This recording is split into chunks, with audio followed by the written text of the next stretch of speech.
Assalamualaikum warahmatullahi wabarakatuh. Gimana kabar anak soleh dan soleha? Sudah siap untuk belajar? Jika sudah, marilah kita belajar pada hari ini. Sebelum kita memulai pembelajaran pada hari ini, marilah kita membaca basmalah terlebih dahulu. Bismillahirrahmanirrahim. Sebelumnya kalian telah mempelajari tentang kata tanya. Nah, sekarang hari ini kita akan belajar tentang bagian tumbuhan. Ada di pembelajaran kedua halaman 14. Sekarang dibuka ya buku halaman 14-nya. Nah, sekarang kita akan belajar tentang bagian-bagian tumbuhan. Tumbuhan itu merupakan hal yang sangat penting bagi kehidupan manusia. Tanpa tumbuhan, manusia dan hewan tidak dapat menghirup oksigen, dan tumbuhan pun juga tidak bisa hidup karena tumbuhan itu membutuhkan karbon dioksida yang dihasilkan oleh manusia. Nah, tumbuhan juga memberikan manfaat, yaitu memberikan makanan yang bisa dimakan oleh manusia dan para hewan. Nah, sekarang kita akan belajar tentang bagian-bagian tumbuhan. Nah, sekarang kita akan belajar tentang bagian tumbuhan. Ada 4 bagian. Yang pertama dimulai dari akar. Akar merupakan bagian tumbuhan yang terletak di bawah tanah. Akar ini berfungsi sebagai menyangga tumbuhan, melekatkan tumbuhan ke tanah, dan menyerap air dan mineral dari dalam. Tuh. Nah, akar itu berfungsinya apa sih untuk manusia? Yaitu akar dapat mencegah bencana banjir dan tanah longsor. Akar juga membantu menyimpan air di tanah sehingga tidak terjadi kebanjiran. Dan kita bisa menggunakan air yang ada di dalam tanah itu, sehingga air tetap ada ketika musim kemarau tiba. Nah, habis itu yang kedua adalah batang. Batang merupakan bagian tumbuhan yang berfungsi agar tumbuhan tetap tegak. Pada tumbuhan yang berbatang kayu terdapat kambium. Kambium di dalam batang pohon mengalami dua arah pertumbuhan, yaitu keluar kulit dan ke dalam kulit. Nah, bentuk batang itu sangat berbeda-beda. Nanti kita lihat ya. Lalu yang ketiga ada daun, tempat terjadinya fotosintesis atau pabrik makanan bagi tumbuhan. Nah, ini tempat terjadinya proses pengeluarannya oksigen dan karbon dioksida. Lalu yang terakhir adalah bunga, buah, dan biji. Bunga, buah, dan biji adalah bagian tumbuhan yang paling banyak bentuknya dan warna-warni.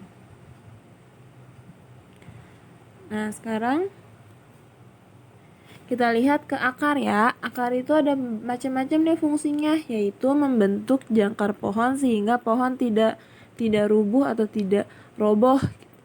Nah, biasanya ketika jangkar itu kan identik dengan perahu. Nah, jangkar itu diturunkan perahu agar perahunya tidak bergerak kemana-mana.